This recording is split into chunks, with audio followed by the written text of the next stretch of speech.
Hello दोस्तों, मैं प्रियंका स्वागत करती हूँ आपका अपने परिवार टीचर सक्सेस चैनल में। आई होप आप सभी लोग बहुत बढ़िया होंगे, पॉजिटिविटी से भरे हुए होंगे और जितना भी आपने स्टडी का टाइम टेबल सेट कर रखा है डेली फॉलो कर रहे होंगे, डेली कुछ नया सीख रहे होंगे। तो जैसा कि आप लोगों ने थंबनेल में देखा कि आज हम लोग सी-टेट के हिंदी पेपर 2 के बारे में बात करेंगे और इसके पहले हिंदी पेपर 1 के बारे में पूरी तरह से अच्छी तरह से व्याख्या करते हुए और प्रीवियस ईयर के क्वेश्चन जो 5 जनवरी 2022 का ही प्रीवियस ईयर क्वेश्चन है और पेपर 1 का तो हम लोग डिस्कशन कर चुके हैं। आज हम लोग पेपर 2 का डिस्कशन करेंगे। कम समय में ज़्यादा प्रश्नों की, यानी कि वही टॉप 30 प्रश्न, ज़्यादा प्रश्न क्या, वही 30 प्रश्न जो आते हैं गद्यांश के साथ उनको हम लोग देखेंगे। और आपका स्कोर कितना रहता है इन टॉप 30 प्रश्नों में से आप ज़रूर कमेंट बॉक्स में नोट डाउन करके बताइएगा। चलिए आपकी सफलता की मनोकामना के साथ शुरू करते हैं क्लास को और देखते हैं किस प्रकार के प्रश्न उस टाइम पे आए हुए थे और कैसे कैसे गद्यांश आए थे। तो आप जानते हैं कि पेपर 1 में गद्यांश और पद्यांश पूछा जाता है, लेकिन पेपर 2 में जो है कि गद्यांश दोनों पैराग्राफ गद्यांश से ही होते हैं। तो बात कर लेते हैं कि क्या है। तो पहले इस तरह दिया होगा कि नीचे दिए गए गद्यांश को ध्यानपूर्वक पढ़िए तथा पूछे गए प्रश्नों के उत्तर के लिए सही विकल्प का चयन करिए। तो देखिए, हम गद्यांश पढ़ने से पहले प्रश्न पढ़ लेते हैं ताकि गद्यांश पढ़ते समय जो प्रश्न पूछे गए हैं वो हिट हो और हम उसका सही आंसर बता पाए। सिर्फ क्वेश्चंस पढ़े जाएंगे और ऑप्शंस बाद में। गद्यांश के अनुसार कुपोषण का मुख्य कारण क्या है? इससे ये पता चल गया कि गद्यांश में कुपोषण की बात कही गई है। कुपोषण की समस्या किन देशों में अधिकतर है? ठीक है, अधिक है। और फसलों में आयोडीन की कमी का प्रमुख कारण क्या है? यानी कि इस पर भी ये लाइन अगर हम देखेंगे गद्यांश में तो इस पर हमें ध्यान देना है। कौन सा कथन सही नहीं है? ये हम जब पूरी तरह से गद्यांश पढ़ेंगे तो हम इसका जो है डिस्कशन कर लेंगे। शैशवावस्था का सही संधि विच्छेद, देखिए ये व्याकरण से संबंधित है, इसका गद्यांश से कोई लेना देना नहीं। अपरिवर्तनीय का विलोम शब्द है, ये भी व्याकरण है। गद्यांश में किन पोषक तत्वों का उल्लेख है? तो गद्यांश पढ़ेंगे तो फिर ये पता चल जाएगा कि कौन से पोषक तत्वों के बारे में बात करी जा रही है। गद्यांश के अनुसार आयोडीन की कमी के कारण कौन सा रोग होता है? तो गद्यांश जब पढ़ेंगे तो ये पता चलेगा, या आप पहले भी पढ़े हैं। तो 1 से लेकर 8 तक प्रश्न पहले गद्यांश से संबंधित है और इसके बाद दूसरे गद्यांश पे। तो अब चलते हैं, पहला गद्यांश पढ़ते हैं और सरसरी निगाह से पढ़ेंगे। और गद्यांश पढ़ते समय एक बात आप ध्यान में रखिएगा कि गद्यांश को थोड़ा जरूर टाइम टेकिंग हो जाए वो चलेगा, लेकिन एक ही बार में उसके थीम को समझने की कोशिश करें कि गद्यांश में कहा क्या जा रहा है। देखते हैं, गद्यांश में कहा जा रहा है कि सूक्ष्म पोषक तत्वों की दुनिया भर में कुपोषण का एक महत्वपूर्ण घटक है, यानी कि कम पोषक तत्व हैं, इसी वजह से कुपोषण की मात्रा बढ़ जा रही है पूरी दुनिया भर में। यह स्थिति भारत जैसे विकासशील देशों में अधिक है। यानी कि क्वेश्चन पूछा था ना किस प्रकार के देशों में अधिक है कुपोषण की समस्या, तो विकासशील देशों में, जो कि भारत, या इस तरह से कुछ ऑप्शन होगा तो सही होगा। हमारे शरीर में आमतौर पर जिन सूक्ष्म पोषक तत्वों की कमी होती है उसमें iodine, iron, folic acid, vitamin A तथा जिंक प्रमुख है। तो इस तरह से क्वेश्चन आएंगे। ऑप्शन ये वाला भी पूछा गया था कि पोषक तत्वों की कमी से, गद्यांश के अनुसार पोषक तत्वों की कमी से कौन सा रोग होता है गद्यांश के अनुसार। तो देखिए कौन कौन से जो है तत्व दिए गए हैं, इनको ध्यान में रखना है। बर्फबारी, बाढ़, नदियों का मार्ग बदलना, वनों की कटाई जैसी स्थितियां लगातार मिट्टी की ऊपरी परत पर मौजूद आयोडीन को बढ़ा देती हैं, जिसे बहा देती हैं। क्या है यहाँ पे? बहा देती हैं, बढ़ा देती नहीं, बहा देती हैं, जिससे ऐसी मृदा में उगाई जाने वाली फसलों में आयोडीन की मात्रा क्या हो जाती है? कम हो जाती है।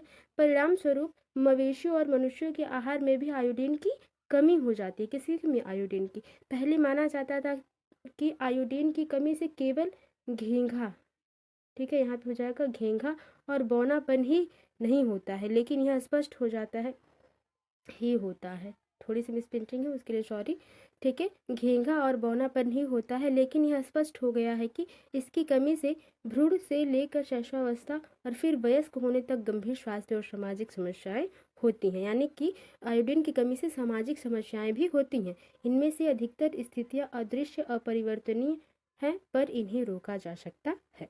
ठीक है, देखते हैं, आप हल करते हैं क्वेश्चंस। गद्यांश के अनुसार कुपोषण का मुख्य कारण क्या है? सूक्ष्म तत्वों की कमी, पोषक तत्वों का संतुलन, पोषक तत्वों की अनुपलब्धता, पोषक तत्वों के बारे में अज्ञानता। तो देखिए, गद्यांश के अनुसार ये बात कही गई है कि सूक्ष्म पोषक तत्वों की कमी के कारण जो है कुपोषण हो रहा है। कुपोषण की समस्या किन देशों में अधिक है? विश्व के प्रत्येक देश में, विश्व के विकसित देश में, विश्व के विकासशील देशों में, विश्व में सिर्फ भारत में। तो विकासशील देशों में भारत एग्जाम्पल, जैसे विकासशील देश है भारत, इसलिए वहाँ पे एग्जाम्पल दिया गया था। तीसरा ऑप्शन बिल्कुल सही हो जाएगा कि विश्व के विकासशील देशों में कुपोषण की समस्या अधिक है। फसलों में आयोडीन की कमी का प्रमुख कारण है, क्या है? खेती की ऊपरी मिट्टी का बह जाना, खेतों की अंदरूनी मिट्टी का जमा होना, फसलों पर आयोडीन का छिड़काव न करना, पेड़ पौधों द्वारा आयोडीन का अधिक उपयोग करना। तो देखिए तीसरे का जो सही आंसर हो जाएगा वो पहला हो जाएगा कि खेती की ऊपरी मिट्टी का बह जाने के कारण आयोडीन की कमी हो जा रही है। कौन सा कथन सही नहीं है? नेगेटिव क्वेश्चन है, नेगेटिव ऑप्शन सही होगा, ठीक है ना। आयोडीन की कमी से सामाजिक समस्याएं भी होती हैं, ये बात गद्यांश में कहा गया था, तो ये सही होगा, इसलिए ये आपका आंसर नहीं है। वनों की कटाई जैसी स्थिति आयोडीन को बाहर जाती है, ये सही है, इसलिए आपका आंसर नहीं है। नदियों के मार्ग बदलने से आयोडीन की मात्रा पर कोई प्रभाव नहीं पड़ता, ठीक है। नदियों के मार्ग बदलने से आयोडीन की मात्रा पर कोई प्रभाव नहीं पड़ता। आगे देखते हैं, पोषक तत्वों की कमी केवल मनुष्य में ही पाई। सबसे जो गलत है वो चौथा ऑप्शन है, केवल मनुष्य में ही नहीं पोषक तत्वों की कमी।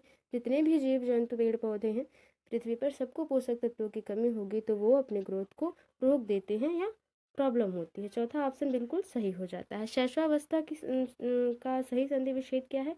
शैशव योग अवस्था, शिशु योग अवस्था, या शैशव योग अवस्था, या शिशुआ योग अवस्था। पांचवे का जो सही आंसर है वो तीसरा है। और ये कौन सी संधि है ये आप कमेंट बॉक्स में नोट डाउन करके बताएं, और उसके नियम भी बताइएगा शॉर्टकट में। अपरिवर्तनीय का विलोम शब्द है परिवर्तनशील, अपरिवर्तनशील, परिवर्तनीय या अपरिवर्तन। तो देखिए छठे का जो सही आंसर हो जाएगा वो तीसरा हो जाएगा, क्योंकि ये बहुत ही आसान प्रश्न है तो इस पर बहुत ज़्यादा चर्चा नहीं, ठीक है। गद्यांश में किन पोषक तत्वों का उल्लेख है? आयोडीन व प्रोटीन। तो आयोडीन का तो है लेकिन प्रोटीन का नहीं है। जिंक व आयरन, आयरन व वसा, वसा का नहीं है। वसा और फोलिक एसिड, यानी कि दूसरा ऑप्शन बिल्कुल सही हो जाएगा। जिंक व आयरन का उल्लेख है लेकिन प्रोटीन और वसा का उल्लेख नहीं है, तो ये तीनों नहीं होंगे, दूसरा ऑप्शन बिल्कुल सही हो जाएगा।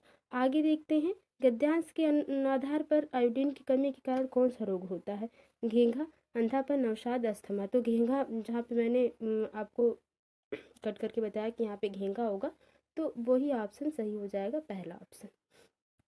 फिर गद्यांश दिया गया है, तो गद्यांश को पढ़ने से पहले फिर पहले की तरह हम लोग पहले पढ़ेंगे क्वेश्चन, उसके बाद गद्यांश को सॉल्व करेंगे। 9 से लेकर 15 तक क्वेश्चंस होंगे इससे संबंधित।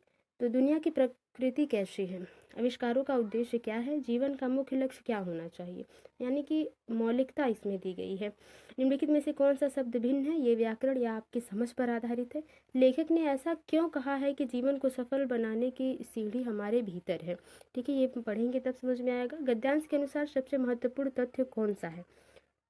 प्रकृति शब्द में कौन सा प्रत्यय लगाकर नए शब्द की रचना की जा सकती है? देखिए ये भी व्याकरण से संबंधित है, इस पर ज़्यादा चर्चा नहीं। तो देखते हैं, अब गद्यांश को पढ़ते हैं। ध्यान से पढ़ेंगे कि एक बार में गद्यांश का मीन्स समझ में आ जाए। संपूर्ण विश्व में निरंतर प्रगति होती रहती है। ऐसे चीज़ों का आविष्कार हो गया है जिनके बारे में पहले कभी सोचा नहीं गया था। यह है दुनिया की प्रकृति जो बदलती रहेगी, और हम भी इसके साथ बदलते रहेंगे। एक दिन ऐसा आएगा जब हमारा बदलना खत्म हो जाएगा, लेकिन दुनिया बदलती रहेगी। सही बात है। इन सब सुविधाओं और आविष्कारों का उद्देश्य यही है कि मनुष्य शांतिपूर्ण जीवन जी सके, संसार में रहकर अपने जीवन में जो कुछ आप पाना चाहते हैं उसको पाएं, परंतु अपने असली स्वरूप को भी पहचानिए। आपका असली स्वरूप आपसे अलग नहीं है। देखिए यहाँ पे मौलिकता बताई जा रही है, और वह है शांति। यानी कि जो भी आप करना चाहते हैं, जीवन में इतनी परिश्रम करते हैं, उसके लिए आप ये चाहते हैं कि आप सुख और शांति से जीवन व्यतीत कर पाएं। वास्तव में जीवन का लक्ष्य आनंद और शांति पाना है। हम जो करते हैं शांति के लिए करते हैं। जीवन सफल करने की जो सबसे पहली सीढ़ी है वह हमारे अंदर है।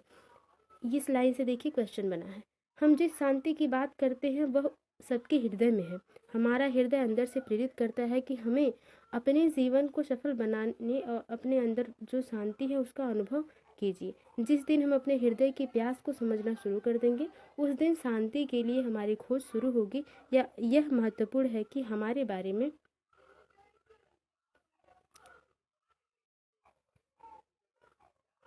हमारे बारे में। अच्छा ये कुछ कट गया है। एक आध लाइन मुझे लगता है कट गया है, मैंने ध्यान नहीं दिया, आई एम सॉरी उसके लिए। चलिए देखते हैं क्वेश्चंस को फिलहाल। दुनिया की प्रकृति कैसी है? परिवर्तनशील, धर्मशील, विकासशील, अपरिवर्तनशील। तो बिल्कुल आपने गद्यांश में देखा कि परिवर्तनशील है। क्या है?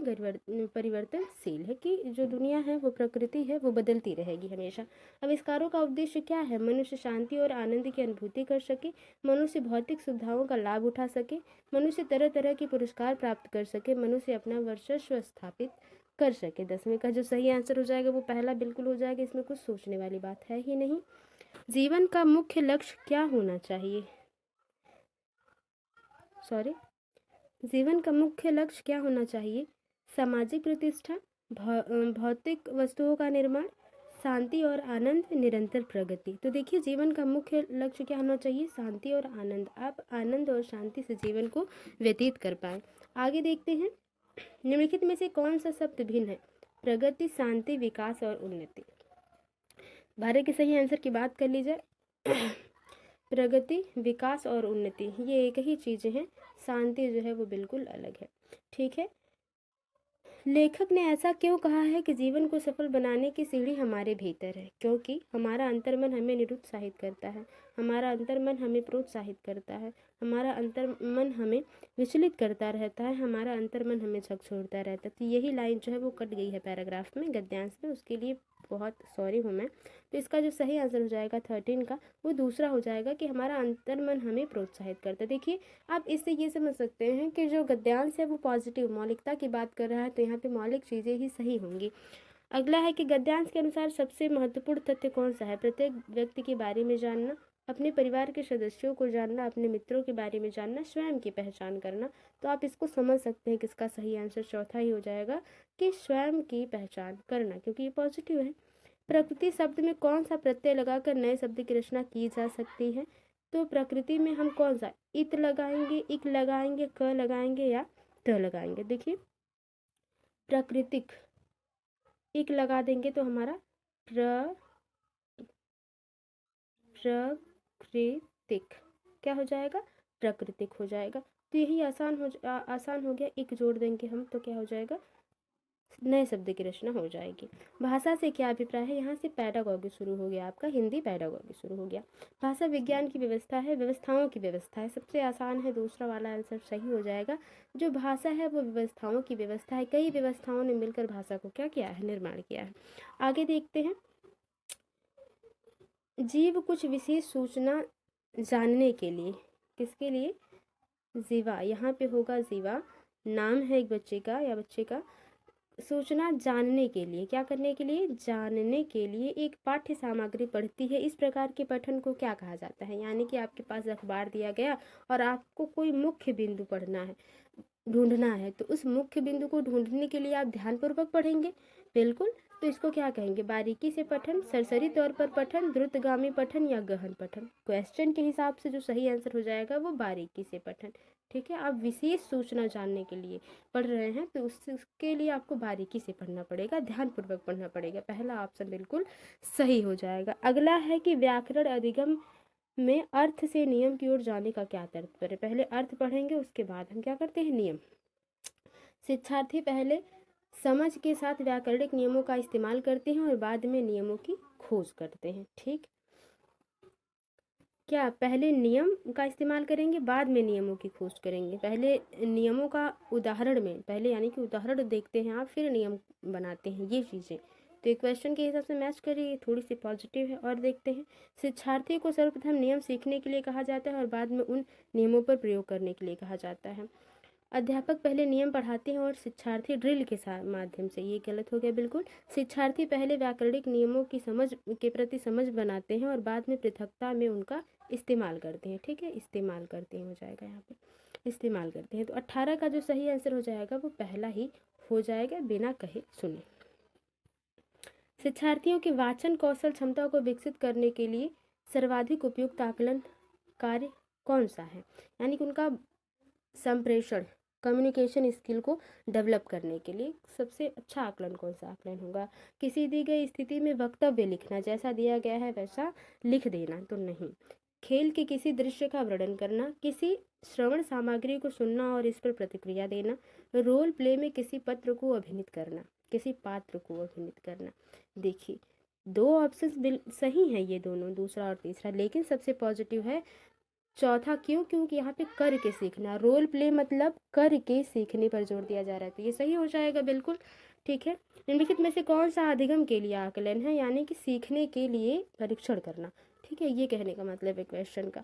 तो देखिए, इस अधिगम का आकलन, अधिगम के लिए आकलन, इस तरह से 2-3 टॉपिक बन जाते हैं। तो अधिगम के लिए आकलन यहाँ पे पूछा जा रहा है कि सीखने के लिए आप अपना परीक्षण कर रहे हैं, तो सत्र के अंत में विद्यार्थी की प्रगति की मॉनिटरिंग करना, यानी कि उसको सरसरी निगाह से देखना बच्चे ने कितना सीखा है, और उसके लिए क्षेत्रीय स्तर पर आकलन तैयार करना। वर्ष के अंत में विद्यार्थियों की प्रगति जानने के लिए आकलन तैयार करना।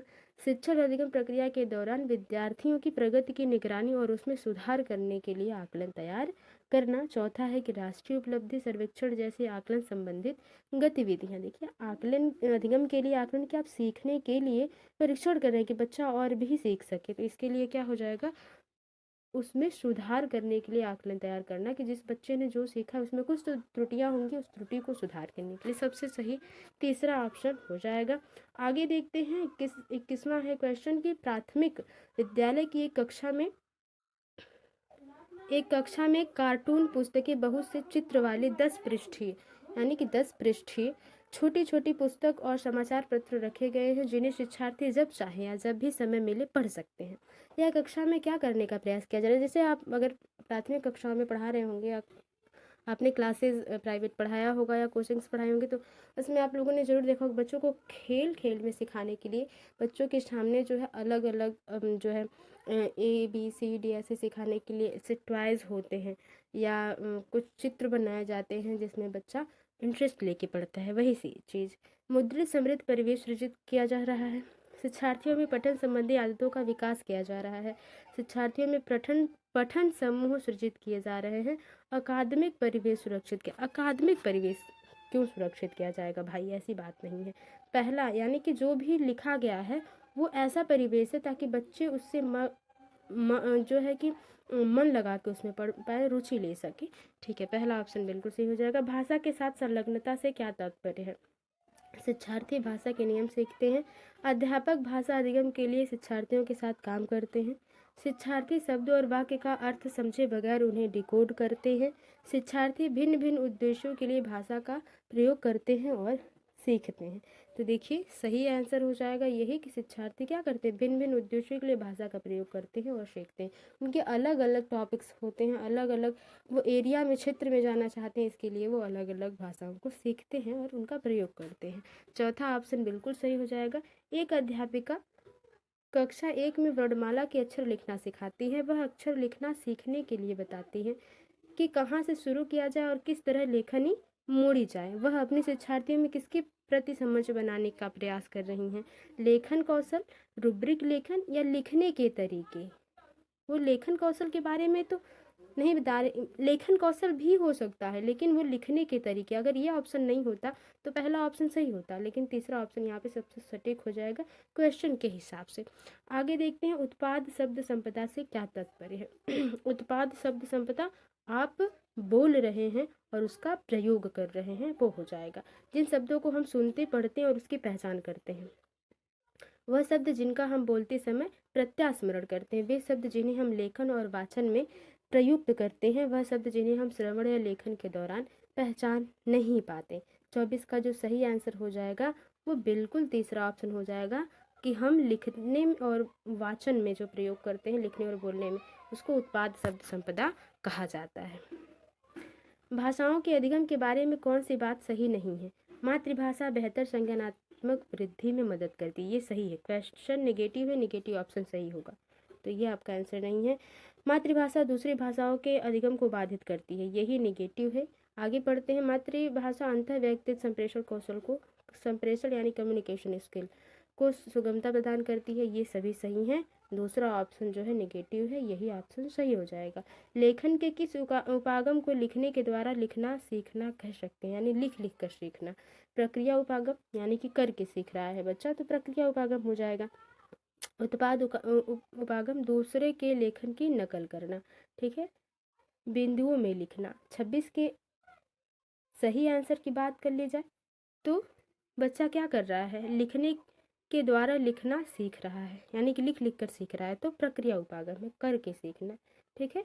वो हिंदी में उसी बात को थोड़ा सा अलग तरीके से रिप्रेजेंट किया जाता है, तो थोड़ी सी कन्फ्यूजन बनी रहती है। इससे आप प्रैक्टिस करते रहेंगे तो बेहतर होगा।